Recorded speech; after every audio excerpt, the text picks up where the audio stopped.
இங்கே கூட்டம் போட்ட பொழுது வந்து 2 பேர்கள் தான். அந்த 2 இந்த அடியேனும் ஒருவன் தான். நாங்கள் சொன்னோம் ஆலோசனைகளை அல்லாஹ்வுக்காக சொன்னோம். அல்லாஹ் அதை கபூலாக்கி கொண்டான். 560 பக்கம் சுமார் 600 பக்கத்தை நெருக்கி இந்த மலரை இப்பொழுது வெளியிடப் போகிற இந்த மலரை 17 நாட்களில் அச்சடித்து உங்கள் முன்னால் கொண்டு வந்து நிறுத்தக்கூடிய அந்த பாக்கியத்தை அல்லாஹ் எங்கள் குழுவுக்கு வழங்கி இருக்கிறான்.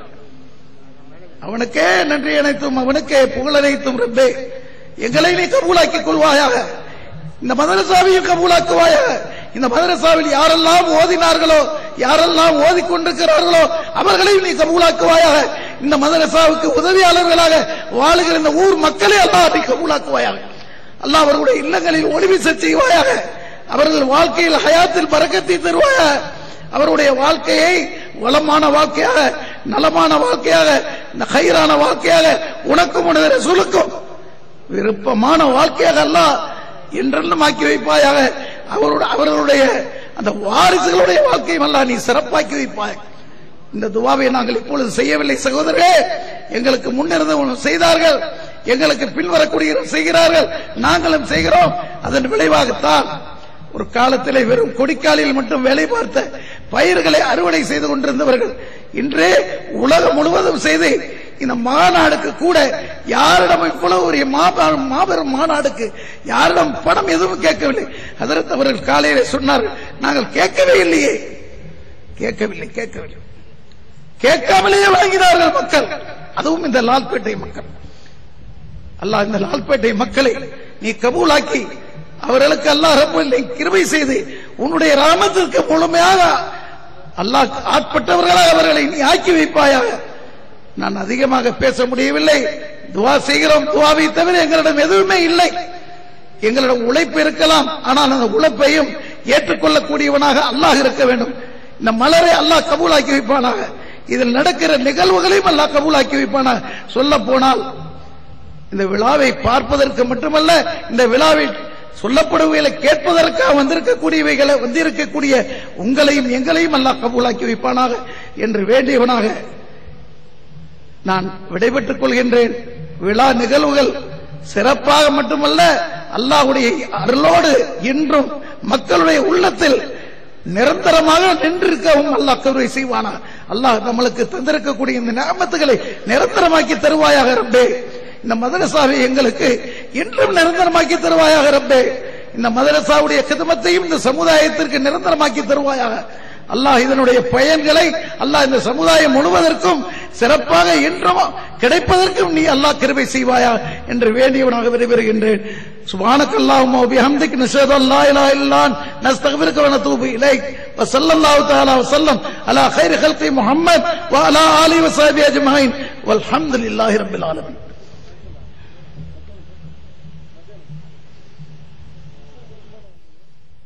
அல்ஹம்துலில்லாஹ். அஸ்ஸாதுல் மில்லத் ஹஜ்ரத் அவர்கள் உணர்வு பொங்க தன் உள்ளத்தில் இருந்த வார்த்தைகளை உங்களுக்கு முன் கொட்டி நமக்கெல்லாம் துஆ செய்திருக்கிறார்கள். ஹஜ்ரத் அவர்களே, உங்களுக்கு நாங்கள் ஷுக்ர் செய்கிறோம், ஷுக்ரியா சொல்கிறோம். கண்ணியத்திற்குரிய பெரியோர்களே, நாம் ஆவலோடு எதிர்பார்த்த நிகழ்வு இப்பொழுது நடக்கப் போகிறது. 150 ஆண்டு காலம் வளர்ந்து வந்த இந்த மம்பவுல் அன்வாரின் சரித்திரமும் நாடெங்கும் பரவி நிற்கும் மம்பை உலமாக்களுடைய பல்வேறு ஆக்கங்களும் பெரும் மாமேதைகளான பல்வேறு உலமாக்களுடைய படைப்புகளும் கண்ணியம் வாய்ந்த சமுதாய வழிநடத்தும் தலைவர்களான பல தலைவர்களுடைய கட்டுரைகளும் பல கவிஞர்களுடைய கவிதைகளும் நிறைந்த அந்த மலர், நமது மம்பவுல் அன்வாரின் வாசம் மீந்தி வருகின்ற அந்த மாமலர் இப்பொழுது இங்கே மலரப்போகிறது. இந்த நிகழ்விற்கு மௌலானா அசாதுல் மில்லத் அஷ்ரப் அலி ஹஜ்ரத் அவர்கள் தலைமை ஏற்க ஜாமியா மம்பவுல் அன்வாரின் தலைவர் கண்ணியம் வாய்ந்த அல்ஹாஜ் PM முகமது ஆதம் சாஹிப் அவர்கள் முன்னிலை ஏற்க இந்த மலரை வெளியிடுவதற்கு நமது மதிப்பும் மரியாதையும் கௌரவமும் கண்ணியமும் வாய்ந்த இந்த ஜாமியாவின் ஷேகுல் ஜாமியா முதல்வர் அல்லாமா மௌலானா மௌலவி ஹாஃபில் காரி அல்ஹாஜ் ஏ நூருல் அமீன் ஹதரத் அவர்கள் வெளியிட முதல் பிரதியை இங்கு குவித்து வைக்கப்பட்டுள்ள இந்த மலர்களின் முதல் பிரதியை பெறுவதற்காக இந்திய தேசிய லீகின் மாநில தலைவர் சமுதாய புரட்சியாளர் அல்ஹாஜ் எம் பஷீர் அகமது எம்ஏ அவர்கள் முன்வந்திருக்கிறார்கள். கண்ணியம் வாய்ந்தவர்களே, மம்பாவுல் அன்வார் என்று சொன்னால் எல்லோருடைய இதயமும் திறக்கும், எல்லோருடைய முகமும் மலரும். அந்த முக மலர்ச்சியையும் அந்த எழுச்சியையும் அந்த உணர்வையும் பெற்றுள்ள மரியாதைக்குரிய சமுதாய புரட்சியாளர் பஷீர் அகமது ஹாஜியார் அவர்கள் இந்த மம்பாவுல் அன்வாரின் வளர்ச்சிக்காக, இந்த மம்பாவுல் அன்வாரின் உலமாக்கள் வளர்ச்சிக்காக, இங்கு வெளியாகக்கூடிய உலமாக்களுடைய பணிகளின் வளர்ச்சிக்காக, இங்கு நடைபெறக்கூடிய எல்லா பணிகளின் வளர்ச்சிக்காக தன் கரத்திலிருந்து தன் சொந்த பணத்திலிருந்து இன்ஷா அல்லாஹ் 5 லட்சம் ரூபாய்களை இங்கே கொடுத்து இந்த மம்பாவுல் அன்வாரை கௌரவித்து எங்களுடைய எல்லோருடைய பணியையும் அங்கீகரித்து அவர்கள் முதல் பெறுதியை இங்கே பெற இருக்கிறார்கள். இன்ஷா அல்லாஹ் அந்த நிகழ்வு இப்பொழுது நடைபெறுகிறது. இன்ஷா அல்லாஹ்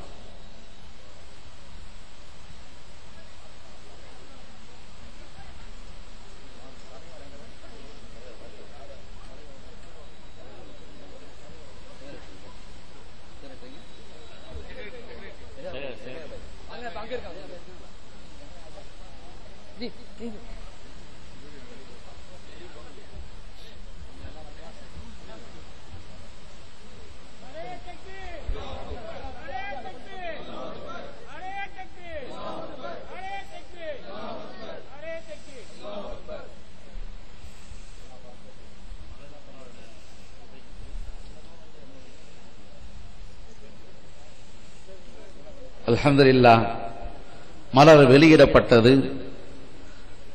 ஜாமியா மம்பாவுல் அன்வாரின் முதல்வர் அல்லாமா நூருல் அமீன் ஹஜரத் அவர்கள் வெளியிட அல்ஹாஜ் பஷீர் அகமது ஹாஜியார் அவர்கள் அதனை பெற்றுக்கொண்டார்கள். பெற்றுக்கொண்டு அந்த மலரை பெற்ற அவர்கள் மம்பாவுல் அன்வாரின் முதல்வர் நூருல் அமீன் ஹஜரத் அவர்களை கண்ணியப்படுத்தும் முகமாக பொன்னாடை அணிவிக்கிறார்கள்.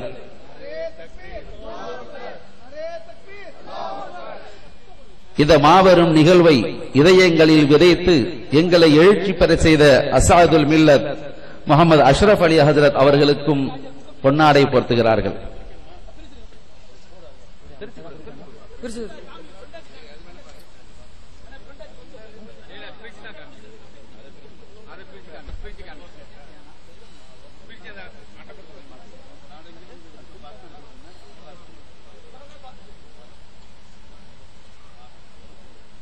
என்ன சொல்ல சொல்ல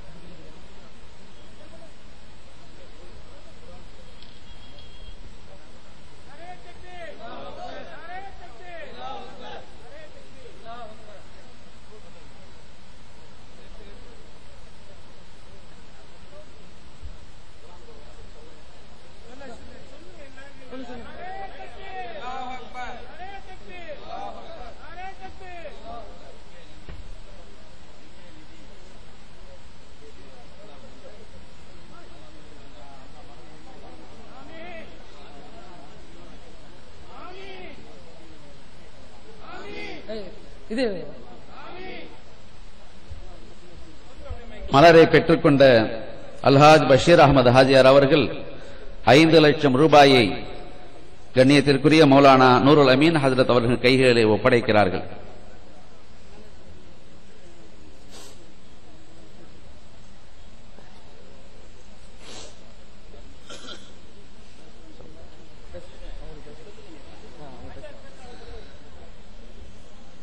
நிகழ்வை தொடர்ந்து மலர் வெளியிடும் நிகழ்வு நிறைவு பெற்றது. அல்ஹம்துலில்லாஹ் இந்த மலர் இங்கே உள்ள எல்லோருக்கும் கிடைக்கும் முகமாக இந்த பந்தலின் துவக்கத்திலே நுழைவு வாயிலையொட்டி அல்ஜமா பைத்துல் என்ற அரங்கம் அமைக்கப்பட்டு அங்கே விற்பனைக்கு வைக்கப்பட்டிருக்கிறது. இதற்கான ஹதியாவாக 150 ரூபாய் நிர்ணயிக்கப்பட்டுள்ளது. எல்லோரும் அதை வாங்குங்கள். அதனுடைய சிறப்புகள் இன்ஷா அல்லாஹ் விரைவில் சொல்ல இருக்கிறோம். மலரை பெற்றுக்கொண்ட இந்திய தேசிய லீக் மாநில தலைவர் சமுதாய புரட்சியாளர் அல்ஹாஜி எம் பஷீர் அகமது எம்ஏ அவர்கள் இப்பொழுது சிறிது நேரம் உரையாற்ற இங்கு வருகிறார்கள்.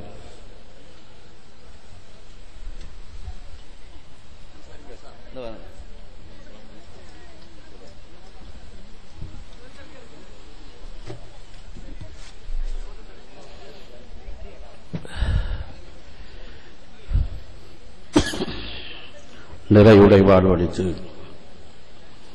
நெடுநிலத்தை காப்பதற்கு மர எரித்த இறைவனுக்கே மாபெரும் புகழனைத்தும் சலாத் என்னும் கருணையும் சலாம் என்னும் ஈடேற்றமும் கண்மணி நாயகம் ரசூலே கரீம் ஸல்லல்லாஹு அலைஹி வஸல்லம் அவர்கள் மீதும் அன்னாரின் குடும்பத்தார் மீதும் அன்னாரின் வழி வந்த சத்திய சகாபாக்கள் பெருமக்கள் மீதும் என்றென்றும் உண்டாவதாக. லால்பேட்டை ஜாமியா மன்பவுல் அன்வர் உடைய 150வது ஆண்டு பெருவிழாவும் 69ஆம் ஆண்டு பட்டமளிப்பு விழாவும் நடைபெற்றிருக்கக்கூடிய இந்த 3வது அமர்வில் தலைவர் மௌலானா மௌலவி குர்ஆனின் குரல் ஆசிரியர் முகமது அஷ்ரப் அலி மன்பை ஹஜரத் அவர்களே, இந்த நிகழ்வுக்கு முன்னிலை பொறுப்பேற்றிருக்கக்கூடிய ஜாமியாவின் தலைவர் அல்ஹாஜ் BM முகமது ஆதம் சாஹிப் அவர்களே, ஜாமியா மன்பவுல் அன்வாருடைய தலைவர் முதல்வர் மௌலானா ஹாஃபில் காரி அல்ஹாஜ் நூருல் அமீன் ஹஜரத் அவர்களே, நான் சார்ந்த இந்திய தேசிய கட்சியுடைய மாநில துணைத் தலைவர் ஹமீத் மரிக்கார் அவர்களே, இந்திய தேசிய கட்சியுடைய கொள்கை பரப்பு செயலாளர் PP பைரோஸ் அகமது அவர்களே, இந்திய தேசிய கட்சியுடைய அமைப்பு செயலாளர் சீனி அகமது அவர்களே, கடலூர் மாவட்ட தலைவர் ரியாசுல்லா அவர்களே, மற்றும் யாரும் தவறாக எடுத்துக் கொள்ளக்கூடாது, நமக்கு மிக 5 நிமிடம் தான் டைம். இந்திய தேசிய கட்சியுடைய மாவட்ட வட்டார ஒன்றிய கிளை நிர்வாக பொறுப்பாளர்களே, மேடையில் அமர்ந்திருக்கக்கூடிய இஸ்லாமிய அமைப்பு அரசியல் கட்சியுடைய தலைவர் பெருமக்களே, இந்த பெருமைக்குரிய சபையின் உலமா பெருந்தகைகளே, தாய்மார்களே, உங்கள் அனைவருக்கும் அன்பான அஸ்ஸலாமு அலைக்கும். ஒரு யதார்த்தத்தை நான் பேசிவிட்டு தொடர்கிறேன். 1967களில் சுமார் எனக்கு 7 வயது இருக்கும். எங்களுடைய பெரிய பள்ளிவாசலில் இந்த லால்பேட்டை மன்பவுல் அன்வாரினுடைய பெரிய காலண்டர் தொங்கும். அவருடைய அந்த படம் தொங்கும். நாள் காட்டி, தொழுகை நேரம் மற்றும் பெருநாள் போன்ற பல்வேறு விஷயங்கள் அதில் அடங்கியிருக்கும். அப்பொழுதெல்லாம் காலண்டர் அரிதான காலம், பள்ளிவாசல் மட்டும் பார்ப்போம். அதை கண்டு அதை பார்த்து ரசித்து அதில் உள்ளே ஊடோறி போய் லால்பேட்டையில் நாமும் ஒரு நாள் பார்க்க வேண்டும் அவ்வளவுதான் மனசுக்குள்ள. அப்போதைக்கு குழந்தையா இருக்கும்போது இப்போதை ஆகும். அதனுடைய தாக்கமாக சுமார் 42 ஆண்டு காலம் கழித்து இப்பொழுது ஒரு 10 ஆண்டுக்கு முன்பதாக வந்தேன், பார்த்தேன். எப்பொழுதாவது இங்கு ஏதாவது ஒரு எமது பங்களிப்பு இருந்து விடாதா என்கிற ஆவல் எமக்குண்டு. அதன் அடிப்படையில் எனக்கு முதல் அழைப்பை தந்த பெருமக்கள், முதல் பிரதி நீங்க பெற வேண்டும் அவ்வளவுதான் சொன்னாங்க. ஒரு சின்னதா ஒன்று மட்டும் சொன்னாங்க. அல்ஹம்துலில்லாஹ், ஏற்றுக்கொண்டேன். இது எனக்கு மிகப்பெரிய வாய்ப்பு. நான் எதிர்பார்த்தது வழங்க வேண்டும் இந்த கல்வி பணிக்கு என்று நீண்ட நாளாக ஆசைப்பட்டது. நான் செலவழித்தது எங்கே கிடைக்கும் என்று எனக்கு தெரியும். அந்த அடிப்படையில் ஒரு சிறு தொழிலைத்தான் நான் கொடுத்திருக்கிறேன். பெருமக்கள் துஆ செய்ய வேண்டும். அடுத்தபடியாக யதார்த்தமான இன்னொன்று, இது ஒரு அரசியல் அரங்கமாக இருப்பதால் அதை நான் தொட்டுவிட வேண்டும். இன்று +2 பரீட்சை சுமார் 8,40,000 சிறார்கள் எழுதுகிறார்கள். அதில் நாம் மக்கள் சுமார் 60,000 மக்கள் பரீட்சை எழுதுகிறார்கள்.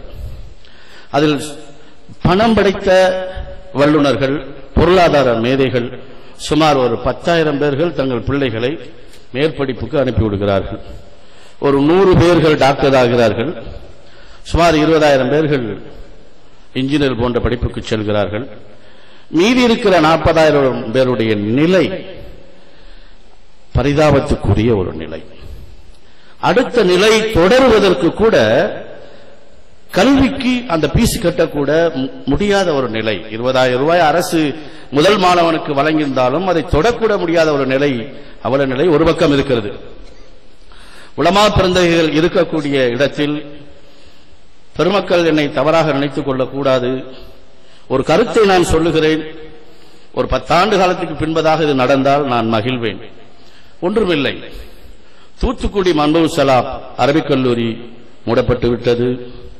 தொண்டி அல் ஹசாரியாவுடைய அரபிக் கல்லூரி ஒரு சிலரால் மட்டும் நடத்தப்படுகிறது. பாக்கியாத்துர் சாலிஹார் ஒரு 500-600 பேர் ஓதப்பட்ட பிள்ளைகள் 171 ஓதுகிறார்கள்.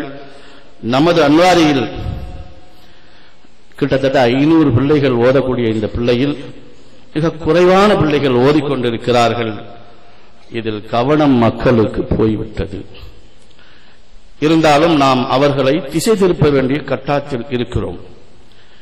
எவ்வாறு செய்ய முடியும் என்றால், இந்த +2 படித்த மாணவர்களை, இஸ்லாமிய மாணவர்களை இங்கு அழைத்து ஒரு 7 ஜும்ரா பாடத்திட்டத்தையும் கொடுத்து, பக்கத்தில் இருக்க அண்ணாமலை யூனிவர்சிட்டியோடு சேர்ந்து கரஸ்பாண்டன்ட் கூடிய கல்லூரியில் படிப்பு வைப்பதன் மூலமாக ஒரு மதரசா நீங்கள் நினைத்துவிட்டால் சுமார் 70 மதரசாக்கள் அதை செய்துவிட முடியும். ஆனால் அதற்கெல்லாம் பொருளாதாரம் மிகப்பெரிய ஒன்று முட்டுக்கட்டை போடுகிறது. இன்றைய இளைஞர்கள் மனம் வைத்தால் ஒரு மாணவனை ஒரு இளைஞன் படிக்க வைத்துவிட முடியும். வெளிநாடுகளில் வாழக்கூடிய இளைஞர்கள், நாங்கள் ஒரு மாநாடு நடத்துகிறோம் என்றால் ஓடி வந்து கோடிகளை கொட்டுவதில்லையா? அதை போன்று ஒரு மாணவனை நாங்கள் தேர்ந்தெடுத்து படிக்க வைக்கிறோம் சொல்லி இந்த நிலையிலேயே இப்போது ஒரு முடிவெடுத்தால் எதிர்வரும் காலங்களில் இந்த சமூகம் அரசியல்ல வரல, அரசாங்கம் கொடுக்கலங்கிறத விட அது கொடுக்க மாட்டாங்க, அப்படி சொல்லிட்டே இருப்பாங்க. அதெல்லாம் போய் நாமளே நம்மை தற்காத்துக் கொள்ள வேண்டும். அதற்கு இங்க ஒரு முடிவினை, என உலமா பெருந்தைகள் அனைவரும் இருக்கிறார்கள், நான் இல்லை, இருக்கிறார்கள், இருக்கிறீர்கள். உங்களுக்கு ஒரு விதையை நான் விதைக்கிறேன். வாய்ப்பு இருக்கும் பொழுது மதரசாக்கள் மீண்டும் நிரம்பி வழிய வேண்டும். அதற்கு ஒரு வாய்ப்பு.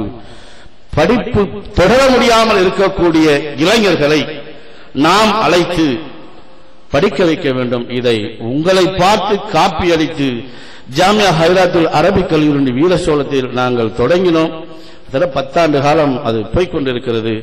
இது வெற்றிகள், சில தோல்விகள் வரத்தான் செய்யும். அதை நாம் பொறுத்துக் கொண்டு அதை அட்ஜஸ்ட் பண்ண வேண்டும் என்று உலமா பெருந்தகை அனைவருக்குமே என்னுடைய கோரிக்கையாக வைக்கிறேன். தவறாக இருந்தால் மன்னிக்க வேண்டும். என அனைத்தையும் நீங்கள் உணர்ந்தவர்கள் தான் என்று சொல்லி, அடுத்ததாக சுமார் 30 லட்சம் வாக்குகளை பெற்ற ஒரு கட்சி அரசியல் மேடையில் 10 நாடாளுமன்ற உறுப்பினர்கள் பெறுவதற்கு தருவதற்கும் தயாராக இருக்கிறது, பெறுவதற்கும் தயாராக இருக்கிறது. 10 நாடாளுமன்றத்தில் 3 கேபினட் அந்தஸ்து, 2 இணையமைச்சர் தருவதற்கும் தயாராக இருக்கிறது. ஆனால் 70 லட்சம் வாக்குகளை கொண்ட இந்த சமூக மக்கள் தங்களை பதிவு செய்ய மறுத்ததால், மறந்ததால் ஹஜ்ஜுக்கு போறதுக்கு இன்னைக்கு 2800 பேருக்கு மேல விசா இல்ல. ஏன்னா 28 லட்சத்துக்கு மேல பதிவு இல்ல. 1000க்கு ஒருவர் வீதம் 2800 விசா உங்களுக்கு முடிஞ்சிச்சு. 1 கோடி மக்களும் பதிவு பண்ணால் 10,000 விசாக்கள் நமக்கு வரும். அரசியலில் உங்களுடைய கவனத்தை நீங்கள் திருப்பப்பட வேண்டும். ஒரு தடவை இந்த சமூகம் ஒன்றுபட்டு தன்னுடைய இஸ்லாமிய வாக்குகள் இஸ்லாமியர்களுக்கு மட்டுமே என்கிற நிலையை எடுக்கும் காலம் வெகு விரைவில் வரும். அப்பொழுது உங்களுடைய நிலையை நீங்கள் சொன்னால் ஒரு நாடாளுமன்றம், 2 சட்டமன்றம், 3 நகரமன்ற இழி நிலை நம்மை விட்டு மாறும். ஏனென்றால் அரசியல்ல இன்னைக்கு 10 சட்டமன்றத்துக்கு தகுதி உள்ளவர்கள் நாம். 10 இல்ல, 10%. 25 சட்டமன்றத்துக்கு தகுதி உள்ளவர்கள் நாம். ஆனால் 2-1 வேணுமா வேணாமா வச்சுக்கிறியா போறியா அந்த நிலைமை. நாடாளுமன்றத்தில் 1 கொடுத்தாங்க. இப்போ ஒரு நல்ல ஒரு சிக்னல் கிடைச்சிருக்கு. 2 இப்போ உறுதியாயிருச்சு. 3 காங்கிரஸ். அதோடைய நிலை என்னென்று தெரியவில்லை. எனவே பெரியார்கள் உங்களுடைய கவனங்கள் அரசியல் பக்கம் திருப்பப்பட வேண்டும் என்கிற கோரிக்கையும் வைத்து முதல் அமர்வில் காங்கிரஸை பற்றி எங்கள் தலைவர்கள் சற்று பேசினார்கள். அதெல்லாம் யதார்த்த உண்மை. ஆனால் காங்கிரஸைத்தான் நாம் ஆதரிக்க வேண்டிய அவல நிலை. ஏன்னா ஒரு பக்கம் பாரதிய ஜனதா கட்சி. ஆனால் 2004 நாடாளுமன்ற தேர்தலில் விருதுநகர் மாநாட்டில் காங்கிரசுடைய தேர்தல் அறிக்கை மேனிபெஸ்டோ, திமுகவுடைய மேனிபெஸ்டோ வாசிக்கப்படுகிறது. நாடாளுமன்ற தேர்தலில் நாங்கள் வெற்றி பெற்றால் இஸ்லாமிய மக்களுக்கு மேல்தட்டு மேல் படிப்புக்கான 10% இடஒதுக்கீட்டை வழங்கிட வழிவகை செய்வோம். 10 வருஷம் ஓடி போயிடுச்சு. அவங்க செய்யவே மாட்டாங்க. 10 வருஷ காலம் ஓடிவிட்டது.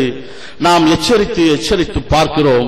அவர்கள் முடிவுக்கு வரவில்லை என்கிறதை நாம் அதைத்தான் நாம காரணம் கட்டி அவர்களுக்கு சொன்னோம்.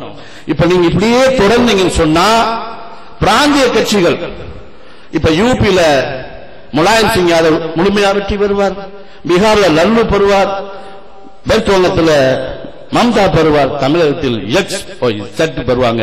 காங்கிரசுக்கு மொத்தமாக உளவுத்துறைகள் இந்த செய்திகளை குறிப்பிடுத்திக் கொண்டிருக்கிறார்கள். இஸ்லாமிய மக்களை இனிமும் ஏமாற்றினால் வரப்போற தேர்தலில் நீங்கள் தான் நஷ்டப்படுவீர்கள் என்கிற கருத்தை தான் என்னுடைய பேராசிரியர் பெருந்தகை அவர்கள் ஒரு சிலராக எடுத்து சொன்னார்கள். இருக்கக்கூடிய இன்னும் 6 மாதம் நீங்கள் ஆளலாம், அடுத்த 6 மாதம் நீங்கள் வெளியேற வேண்டும். இந்த 6 நீதிபதி ரங்கநாத் மிஸ்ரா கமிஷனுடைய ஆய்வறிக்கையை நடைமுறைப்படுத்த வேண்டும் என்கிற இந்த உலமாக்கல் பெருந்தகை கூட்டத்தில் மத்தியில் ஆளக்கூடிய காங்கிரசுக்கு ஒரு செய்தியாக சொல்லி இந்த மாபெரும் சபையில், உலமாக்களுடைய சபையில் என்னை வரவழைத்து வாய்ப்பளித்த உலமா பெருந்தகை உங்கள் அனைவருக்கும் எனது கனிவான என்னுடைய சலாத்தை உங்களுக்கு தெரிவித்துக் கொண்டு விடைபெறுகிறேன். நன்றி. அஸ்ஸலாமு அலைக்கும் வரஹ்மத்துல்லாஹி வபரகாத்துஹு.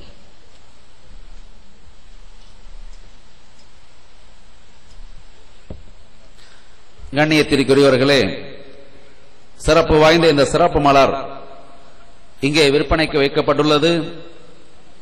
இந்த மாநாட்டு அரங்கத்தின் நுழைவு வாயில் உள்ள அல்ஜமா பைத்துல் மால் அரங்கத்தில் விற்பனைக்காக வைக்கப்பட்டுள்ளது.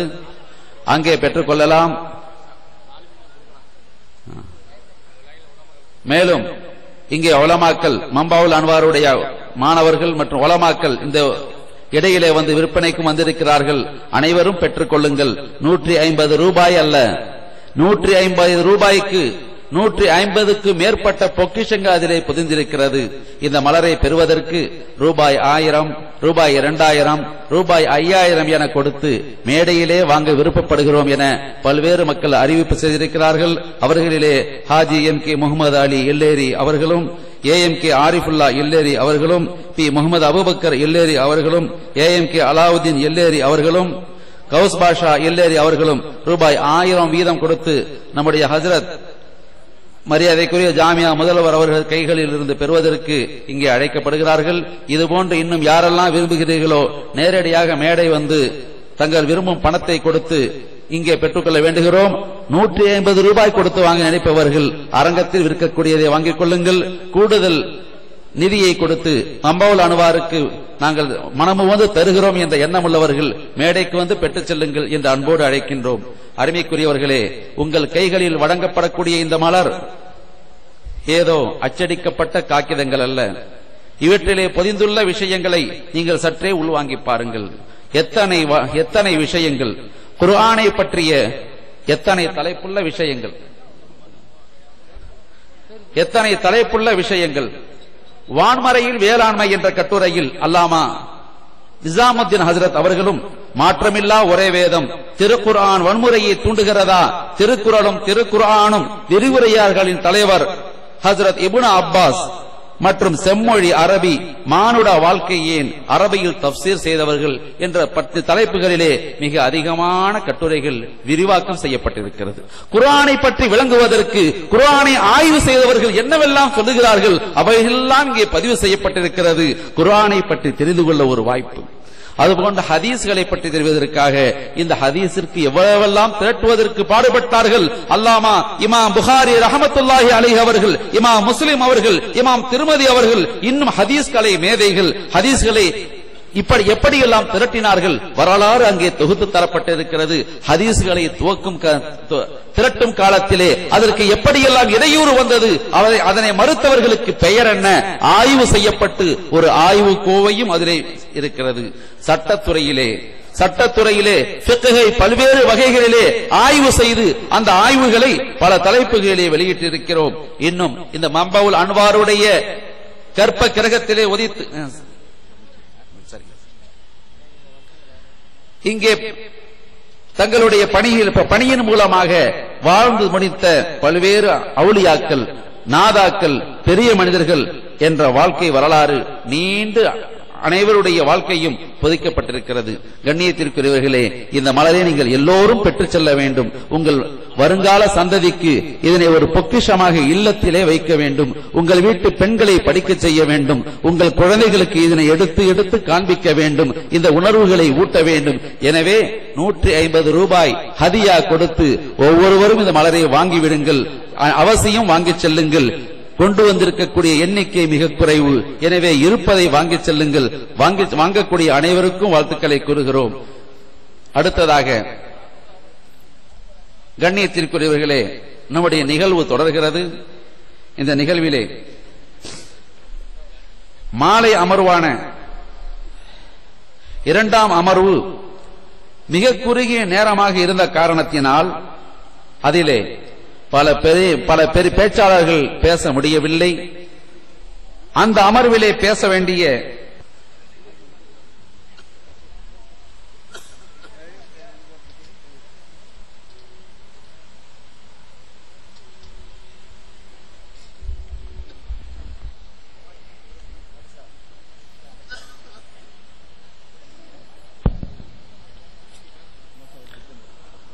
அஸ்ஸலாமு அலைக்கும் வரஹ்மத்துல்லாஹி தஆலா வபரகாத்துஹு.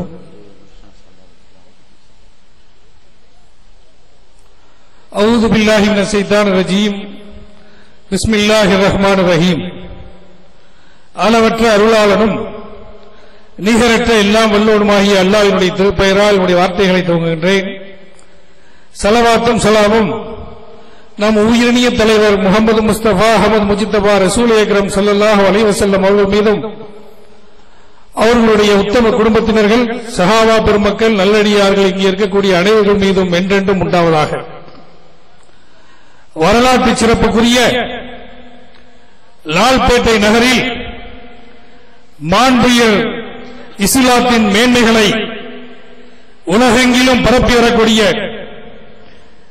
ஜாமியா மன்பவுல் அன்வார் அரபிக் கல்லூரியுடைய 150வது ஆண்டு பெருவிழா, 69வது ஆண்டு பட்டமளிப்பு விழா, இந்த சிறப்புக்குரிய நிகழ்ச்சிக்கு தலைமையேற்றிருக்கக்கூடிய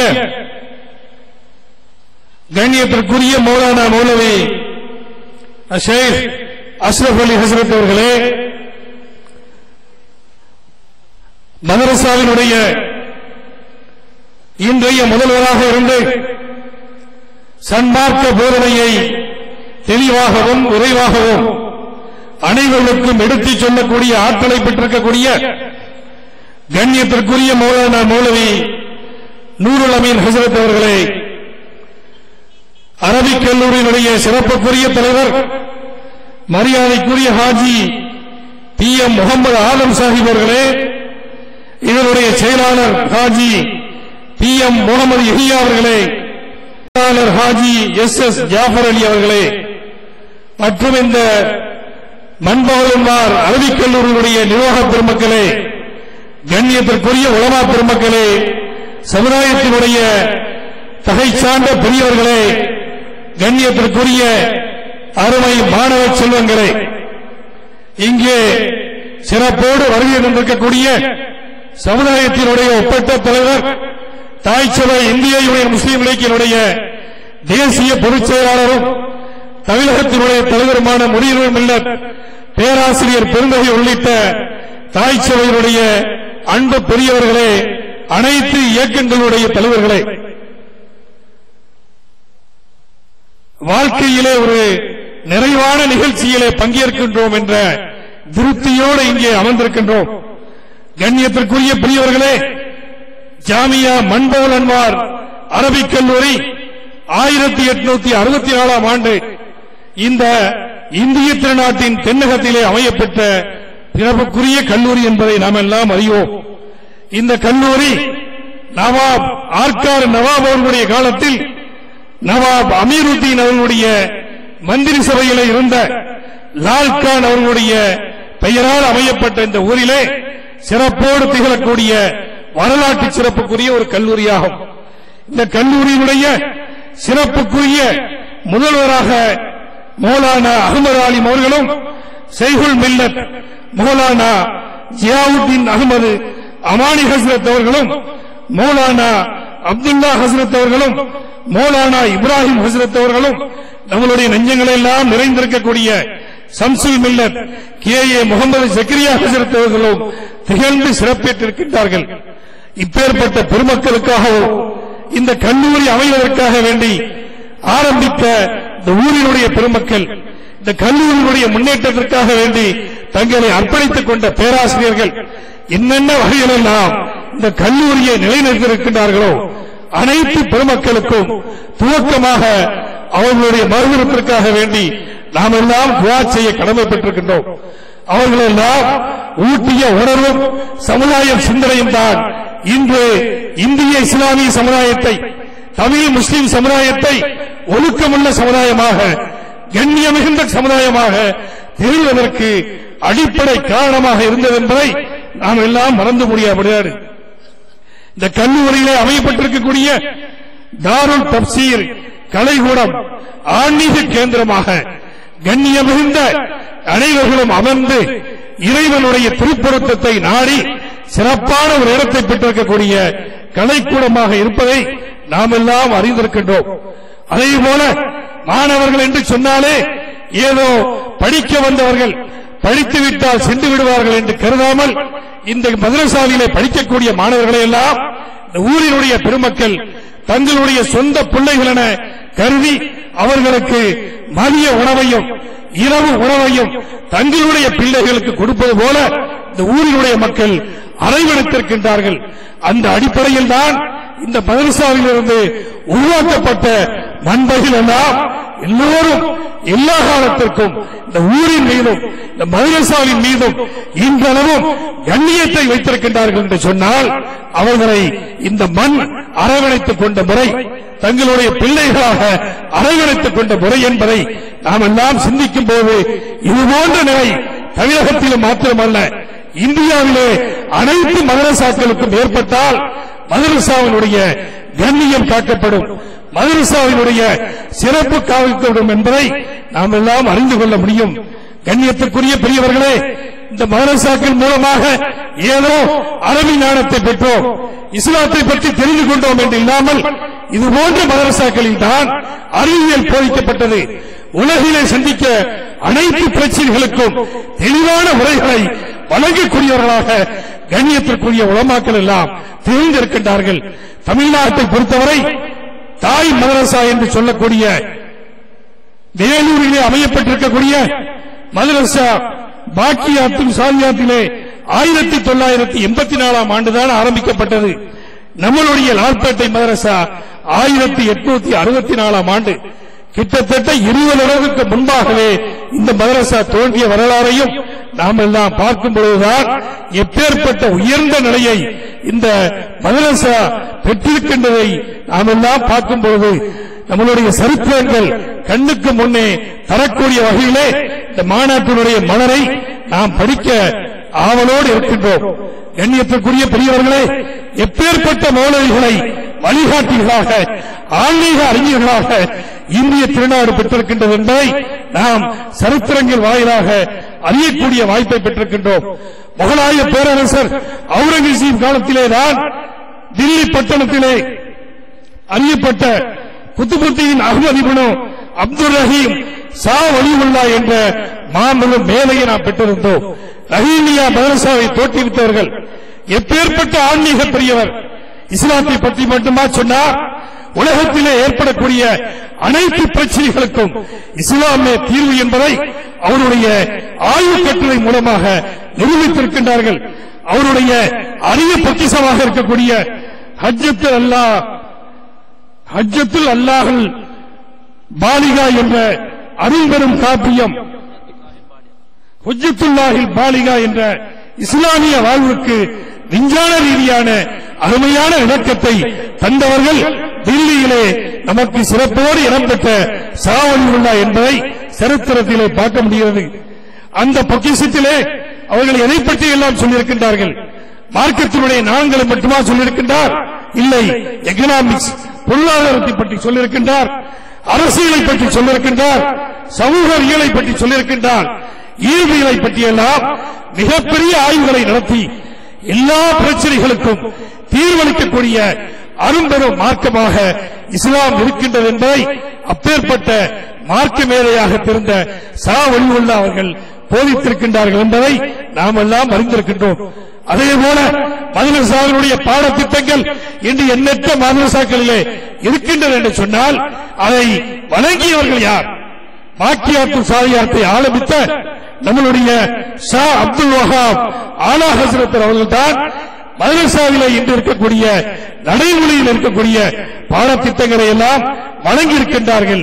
அந்த நெறியிலேதான் அனைத்து மதரசாக்களும் நடைபெறுகின்றன என்பதை நாம் எல்லாம் அறிய முடிகின்றது. இப்படியாக இந்தியாவிலும் தமிழ்நாட்டிலும் அறிஞர் பெற்றதாக மார்க்க விற்பனராக இருந்தவர்கள் உலகத்தினுடைய அனைத்து பிரச்சனைகளுக்கும் தீர்வாக இவை இஸ்லாம் இருந்திருக்கிறது என்பதை அறிவுபூர்வமாக தெரிவித்திருக்கின்றார்கள்.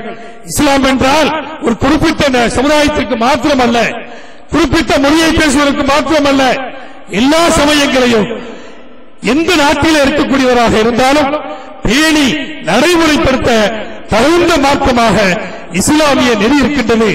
இஸ்லாத்திலே எல்லா விஷயங்களை பற்றியும் சொல்லப்பட்டிருக்கின்றது. அறிவியலா, விஞ்ஞானமா, பொருளாதாரமா, அரசியலா, எல்லா விஷயத்தினுடைய பிரச்சனைகளுக்கும் இஸ்லாம் தீர்வு வழங்கியிருப்பதை இப்பேற்பட்ட கண்ணியத்திற்குரிய மார்க்க மேதைகள் வழங்கியிருக்கின்றார்கள். அவர்களை எல்லாம் இந்த மேடையிலே நினைவு கூறுவது நமக்கு கட்டாய கடமையாக இருக்கின்றது. இந்தியாவில் மாத்திரமல்ல, உலகெங்கிலும் நீங்கள் சென்று பாருங்கள். இப்பேற்பட்ட அறிஞர் பெருமக்கள் எப்பேற்பட்ட பங்களிப்பை உலகத்தினுடைய மாற்றங்களுக்கு அளித்திருக்கின்றார்கள். நான் சில காலம் USSR என்று சொல்லக்கூடிய சோவியத் ரஷ்யாவிலே இருக்கக்கூடிய கஜகிஸ்தான் நாட்டில் அல்மாட்டி நகரிலே உத்ரார் என்ற மியூசியத்திற்கு சென்றிருந்தேன். அங்கே பார்க்கும் பொழுது அந்த நாட்டிலே வாழ்ந்த மிகப்பெரிய அறிஞர்கள், அந்த நாடு என்றால் கிரேட் சில்க் ரோடு என்று சொல்லக்கூடிய தாஸ்கண்ட், சமர்கண்ட், புகாரா போன்ற நகரங்கள் எல்லாம் இருந்த அந்த நகரம், அங்கே உத்ரார் மியூசியத்திலே ஒரு அருமையான ஆய்வை பதிவு செய்திருக்கின்றார்கள். அந்த நாட்டிலே வாழ்ந்த இப்னு சீனா, அவிசனா என்று சொல்லக்கூடியவர் தான் ஷிஃபா என்ற ஒரு புத்தகத்தின் மூலமாக மிகப்பெரிய மருத்துவ பயிற்சியை செய்திருக்கின்றார் என்ற வரலாற்று ஆய்வை நாம் படிக்க முடிகின்றது. அதே போல அந்த நாட்டிலே வாழ்ந்த அல் ஃபராபி என்று சொல்லக்கூடியவர் கிட்டத்தட்ட 160க்கும் மேற்பட்ட ஆய்வுகளை, மருத்துவ குறிப்புகளை எல்லாம் வழங்கி நாட்டுக்கு மிகப்பெரிய புரட்சியை செய்திருக்கின்றார் என்பதை நாம் எல்லாம் அறிய முடிகின்றது. அதே போல அப்பாசியாக்களுடைய காலம் கோல்டன் ஏஜ் என்று சொல்வார்கள், ஈராக்கை அறிவு நகரம் என்று சொல்வார்கள். அந்த காலகட்டத்திலே அங்கே ஆட்சி புரிந்த கலீஃபா மன்சூர் அவர்களுடைய காலம், ஹாரூன் அல் ரஷீத் அவர்களுடைய காலத்தில் தான் அங்கே ஆராய்ச்சி கூடங்கள் எல்லாம் அமைக்கப்பட்டு அறிவியலுடைய புதிய மாற்றத்திற்கு அடிக்கோல் நாட்டப்பட்டது.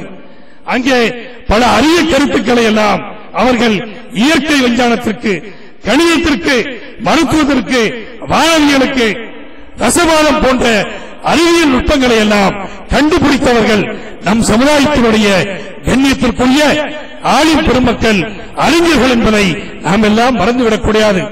அதே போல பல கண்டுபிடிப்புகளை அங்கே இருந்த பக்தாத் நகரிலே அல் முஸ்தசியா பல்கலைக்கழகத்தில் தான் அல்ஜீப்ரா என்று சொல்லக்கூடிய கணிதத்திற்கான அங்கே கண்டுபிடிப்பை நம் சமுதாயத்தைச் சேர்ந்த அல் கவாரிசிஸ் என்ற அறிஞர் கண்டுபிடித்திருக்கிறார்கள் என்பதையும் நாம் எல்லாம் பார்க்க முடிகின்றது.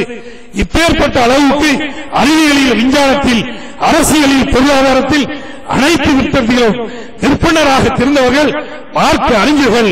உலகளாவிய வகையிலும் எல்லா நிலைகளிலும் மார்க்க அறிவை பெற்ற அறிஞர்களை மதிக்க வேண்டும், போற்ற வேண்டும். மார்க்க விஷயங்களிலே கண்மூடித்தனமாக கூட அவர்களை பின்பற்ற நாம் எல்லாம் தயங்கக்கூடாது என்பதை தெளிவாக நாம் சொல்லி வருகின்றோம். மதரசாக்களுடைய பங்களிப்பு உலகினுடைய மாற்றங்களுக்கு மட்டுமா பங்களிப்பை செய்திருக்கின்றது? இல்லை, இல்லை. நம் சமுதாயத்தை சேர்ந்த நம் மாணவர்கள் மற்றும் உலமாக்களாக மதரசாக்களிலே பயிற்றுவிக்கப்படவில்லை. முகலாயனுடைய ஆட்சியிலே மதரசாக்களிலே அனைத்து சமுதாய மக்களும் படித்திருக்கின்றார்கள் என்பதை வரலாற்று குறிப்பின் மூலமாக நாம் படிக்க முடிகின்றது. எப்பேற்பட்டவர்கள் இந்து சமுதாயத்தினுடைய சீர்திருத்தவாதிகளாக இருந்த ராஜாராம் மோகன் ராய், தயானந்த சரஸ்வதி சாமிகள் எல்லாம் நம்முடைய மதரசாவிலே படித்திருக்கின்றார்கள் என்பதை வரலாற்று ரீதியாக படிக்க முடிகின்றது. இதன் மூலம் என்ன தெரிகின்றது?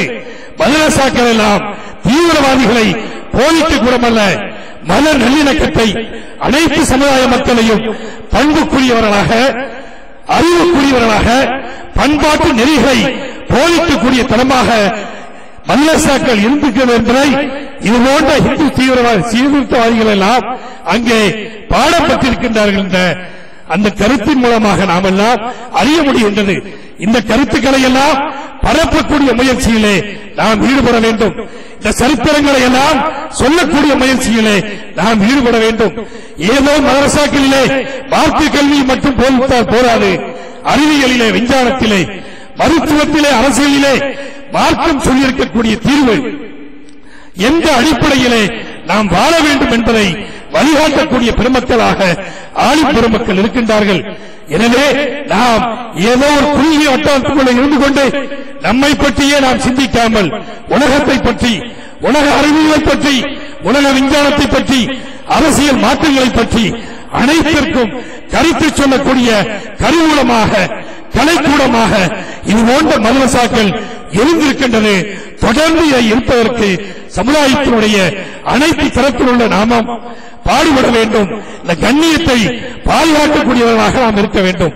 கண்ணியத்துக்குரிய பெரியவர்களே, இப்பேற்பட்ட அருமையான கூட்டத்திலே சமுதாயத்தினுடைய பிரச்சனைகள் பற்றி நாம் எல்லாம் சிந்திக்க கடமைப்பட்டிருக்கின்றோம். கண்ணியத்துக்குரிய பெரியவர்களே, இஸ்லாமிய மார்க்கம் என்று சொன்னால் சாந்தி, சமாதானம், ஒழுக்கத்தை, நேர்மத்தை போதிக்கக்கூடிய மார்க்கம் என்ற விளக்கத்தை மாற்றமாக இன்று இஸ்லாமியர்கள் என்று சொன்னாலே தீவிரவாதிகள், பயங்கரவாதிகள் என்று சொல்லக்கூடிய அளவுக்கு நம் சமுதாயம் குற்றப்படுத்தப்படுகிறது என்று சொன்னால் அதற்கு யார் காரணம்? அப்பேற்பட்ட காரியங்களை யார் செய்கின்றார்கள் என்பதை கண்டறிய வேண்டும். இப்பேற்பட்ட துர்பிரச்சாரத்தை மாற்று சமுதாயத்தைச் சேர்ந்தவர்கள் சில பேர் செய்கின்றார்கள். அதே போல நம்மிலே இருக்கக்கூடிய சில பேர் கூட நம்மை உணர்ச்சி வசப்பட வைத்து தீவிரவாத கருத்துக்களை சொல்லி நம்மை எல்லாம் சமுதாயத்தினுடைய கண்ணியத்தை கொச்சப்படுத்தக்கூடிய வகையிலே நடைமுறையிலே சில காரியங்கள் நடக்கின்றன.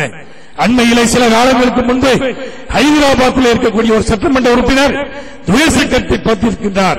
இந்தியாவிலே 100 கோடி இந்துக்கள் இருக்கின்றார்கள், 25 கோடி முஸ்லீம்கள் இருக்கின்றார்கள். இந்திய காவல்துறை சில மணி நேரம் சீலந்து விட்டால் 25 கோடி முஸ்லீம்கள் மற்றவர்களை அழித்து விடுகிறார்கள் என்று சொல்லக்கூடிய அளவுக்கு நம் சமுதாயத்தைச் சேர்ந்த ஒரு சட்டமன்ற உறுப்பினர் பேசுகின்றார் என்று சொன்னால் இது போன்ற கருத்துக்களை நாம் அனுமதிக்கலாமா? இது பேசக்கூடிய கருத்து சமுதாயத்திற்கு உடன்பாடான கருத்தா? இஸ்லாமிய கருத்தின் அடிப்படையில் தானே நாம் எதையும் ஆதரிக்க முடியுமே தவிர யாரும் எதையும் பேசலாம். அதற்காக வேண்டி நாம் கண்மூடித்தனமாக ஆதரிக்கக்கூடிய நிலையை நாம் மறந்துவிட்டு உண்மை இஸ்லாத்தை, இஸ்லாம் போட்டிருக்கக்கூடிய மனசார்பற்ற தன்மையை, சகிப்பு தன்மையை அனைத்து சமுதாய மக்களோடும் அண்ணன் தம்பிகளாக, மாமன் மச்சனாக பழகக்கூடிய மன நல்லிணக்கத்துக்குரிய சன்மார்க்க நெறியாக இஸ்லாத்தினுடைய அடிப்படையில் நாம் எல்லாம் வாழ கடமைப்பட்டிருக்கின்றோம். கண்ணியத்துக்குரிய பெரியவர்களே, நம் சமுதாயத்தினுடைய பெருமக்களாக இருக்கக்கூடியவர்கள் அனைத்து சமுதாய மக்களோடும் புரிந்துணர்வு கூடிய வகையிலே இஸ்லாத்தினுடைய மேன்மைகளை அவர்களும் தெரிந்து கொள்ளக்கூடிய வகையிலே நாம் கருத்து பரிமாற்றம் செய்து புரிந்துணர்வு செய்வது இந்த காலத்தினுடைய கட்டாயம் என்பதை இங்கே வலியுறுத்தி சொல்ல கடமைப்பட்டிருக்கின்றேன். அதேபோல இந்த சமுதாயத்திலே இளந்தாவாதங்கள், இறைவனுக்கு உருவம் இருக்கின்றதா, அது இருக்கின்றதா, இது இருக்கின்றதா என்று சொல்லி சமுதாயத்திலே குழப்பத்தை விளைவிக்கக்கூடியவர்களை எல்லாம் இனம் கண்டு அப்பேற்பட்ட இளந்தாவாதங்களுக்கு நாம் இடமளிக்காமல் தூய நெறியிலே வார்த்தை அறிஞர்களுக்கு அமர்ந்திருக்கின்றார்கள். அவர்கள் எதை சொல்கின்றார்களோ அதுதான் மார்க்கம். அந்த அடிப்படையிலே இளந்தாவாதங்களுக்கு இடமளிக்காமல் இஸ்லாத்தினுடைய உயர பண்புகளை உலகெங்கிலும் எடுத்துச் சொல்லக்கூடிய பணிகளை நாம் எல்லாம் செயல்படுத்த வேண்டும். அதேபோல இஸ்லாமிய நெறி என்பது நடுநிலையான சமுதாயம், உம்மத்தம் வசதா என்று சொல்லக்கூடிய நடுநிலையான சமுதாயத்திலே நாம் அனைத்து நிலைகளிலும் நடுநிலையை பேண வேண்டும். உண்மையானவர்களாக, நேர்மையானவர்களாக வாழ்வதற்கு நடுநிலையான சமுதாயமாக நாம் வாழ வேண்டும். அதேபோல இன்று தமிழகத்திலே நம் சமுதாயத்திற்கு மத்தியிலே ஒரு அரங்கோலமான காட்சி நடைபெறுகின்றது. கடந்த 2 ஆண்டுகளிலே இரு பாலாறும் கல்வி பயிலக்கூடிய கல்லூரிகளின் வாயிலாக நம் சமுதாயத்தினுடைய பெண்கள் காதல் வசப்பட்டு மாற்று சமுதாயத்திற்கு செல்லக்கூடிய ஒரு அவலநிலை ஏற்பட்டிருக்கின்றது. இதற்கெல்லாம் என்ன காரணம்? இஸ்லாத்தினுடைய அடிப்படை இல்லை, இஸ்லாத்தினுடைய மார்க்கத்தை பற்றி தெளிவில்லாத காரணம்தான். ஒரு காலம் இருந்தது, காலையிலே சுழுத்துடைய முடித்தவன் திருக்குரானை பள்ளிவாளைகளுக்கு சென்று படிக்கக்கூடிய முறை, பெண்கள் தைக்காவுக்கு சென்று ஓடக்கூடிய முறை, விடுமுறை காலங்களிலே மார்க்க கல்வி நிலவரங்களிலே இஸ்லாத்தை பற்றி தெரியக்கூடிய ஒரு அருமையான முறையெல்லாம் இருந்தது. காலப்போக்கிலே அதையெல்லாம் பட்டுப்பட்டதின் காரணமாக நம் சமுதாயத்தினுடைய பெண்மணிகள் காதல் வசப்பட்டு மாற்று சமுதாயத்தோடு சேர்ந்து அவர்களுடைய காதலினை காரணமாக கல்விகளை மறந்து இஸ்லாத்தை திறக்கக்கூடிய அவலநிலை ஏற்பட்டிருக்கின்றது. இதையெல்லாம் மட்டுப்படுத்தக்கூடிய வகையிலே சமுதாயத்தினுடைய அறிஞர்களும் பெருமக்களும் கடமை உணர்வோடு பாடுபட கடமைப்பட்டிருக்கின்றோம். அதேபோல மதரசா கல்வியை மேம்பாட்டுக்குரிய வகையிலே தன்னிலைப்பட்ட கல்வியாக ஆக்குவதற்குண்டான முயற்சியிலே நாம் எல்லாம் ஈடுபட வேண்டும். அதேபோல உண்மையாக ஒரு கருத்தை வலுவாக இங்கே பதிவு செய்ய கடமைப்பட்டிருக்கின்றேன். கண்ணியத்துக்குரிய பெண்களே, 1000 அரசியல் கட்சிகள் இருக்கலாம், 1000 பொதுநல மக்கள் இருக்கலாம், ஆனால் சமுதாயத்தினுடைய இயற்கையான கட்டமைப்பாக இருக்கக்கூடிய பள்ளிவாசல்களை மையமாக கொண்ட முஹல்லா ஜமாத்துக்களை வலிமைப்பட்டதாக இருக்க வேண்டும். முஹல்லாக்களுடைய வரையறையை வரைத்து அந்த முஹல்லாக்களிலே வாழக்கூடிய முஸ்லிம்களுடைய எண்ணிக்கையை நாம் கணக்கிட வேண்டும். அந்த முஹல்லாக்களிலே பைத்துல் மால்களை ஏற்படுத்த வேண்டும். அந்த முஹல்லாக்களிலே நமக்குள்ளே ஏற்படக்கூடிய பிரச்சனைகளை காவல் மன்றம், நீதிமன்றங்கள் என்று செல்லாமல் சரியத் கோட்டை அமைத்து நாம் பிரச்சனைகளை நாமே தீர்க்கக்கூடிய வகையிலே நாம் கட்டமைப்போடு செயல்பட வேண்டும். இப்பேற்பட்ட உறுதிமிக்க முஹல்லா ஜமாத்துக்களை உருவாக்கினால் சமுதாயத்திற்கு கண்ணியம் ஏற்படும், இசைப்பு ஏற்படும்.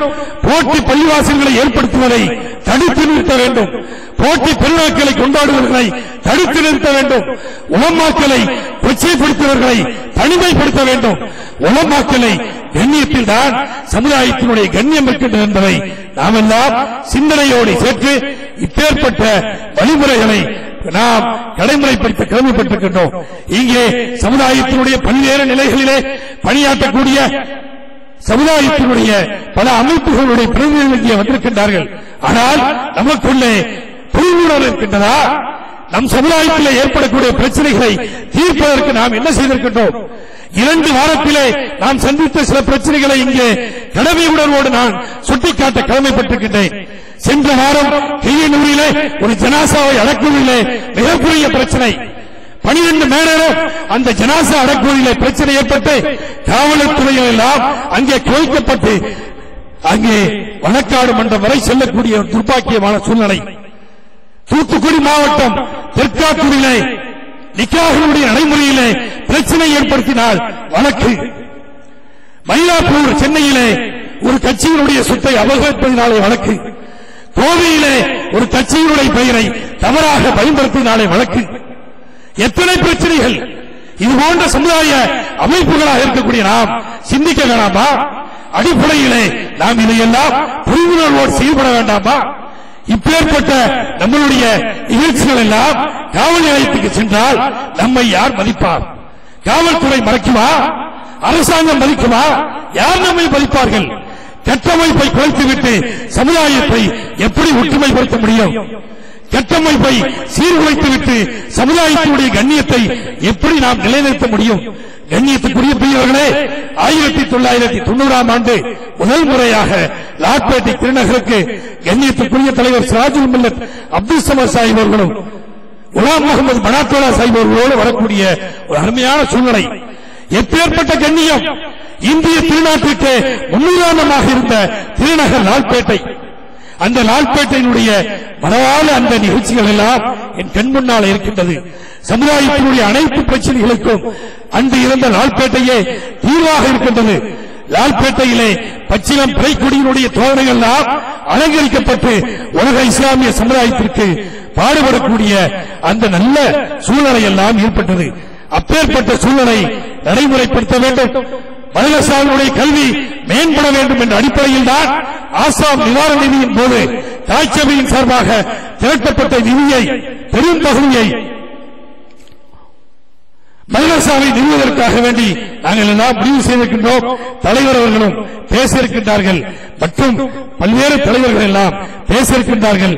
இந்த மண்பவளன்மார் மதரசாவினுடைய வளர்ச்சிக்காக வேண்டி பாடுபட்ட கண்ணியத்துக்குரிய பெரியவர்கள், உலமா பெருமக்கள், ஜமாத்தினுடைய பெரியவர்கள் எந்த வகையில் எல்லாம் உழைத்தார்களோ அந்த நல்மக்களுக்காக வேண்டி நாம் எல்லாம் துவா செய்வோம்.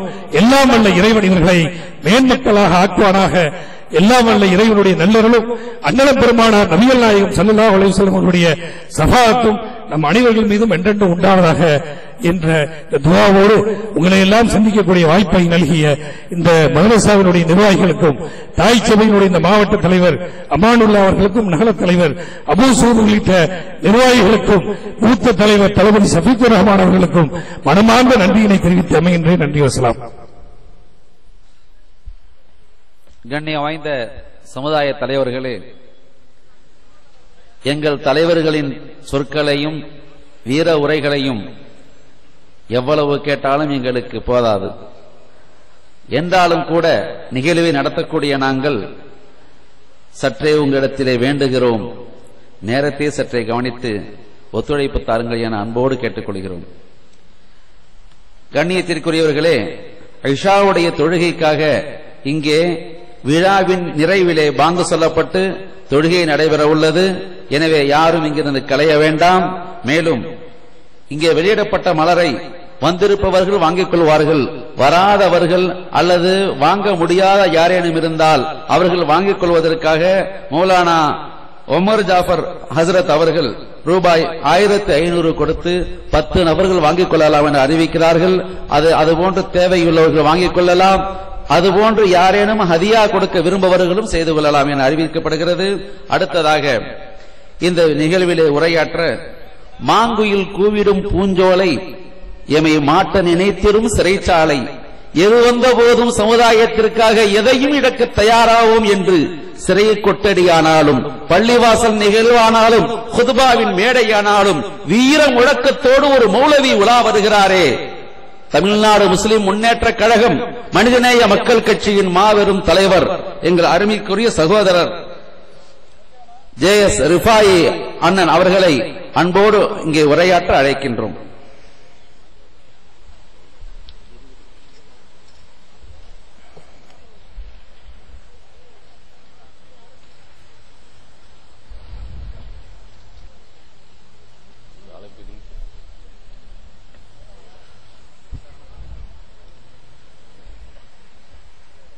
السلام عليكم ورحمة الله وبركاته. الحمد لله نحمده ونستعينه ونستغفره ونؤمن به ونتوكل عليه ونعوذ بالله من شرور أنفسنا ومن سيئات أعمالنا من يهدي الله فلا مضل له ومن يضلل فلا هادي له. أشهد أن لا إله إلا الله وحده لا شريك له وأشهد أن محمدا عبده ورسوله. أما بعد فقد قال الله تعالى في كلامه القديم: أعوذ بالله من الشيطان الرجيم. إنما يخشى الله من عباده العلماء. وقال نبينا صلى الله عليه وسلم: من يريد الله به خيرا يفقهه في الدين. அன்பிற்கும் பெருமதிப்பிற்கும் உரிய இச்சிறப்பு மிகு நிகழ்ச்சியினுடைய தலைவர், கண்ணியத்திற்குரிய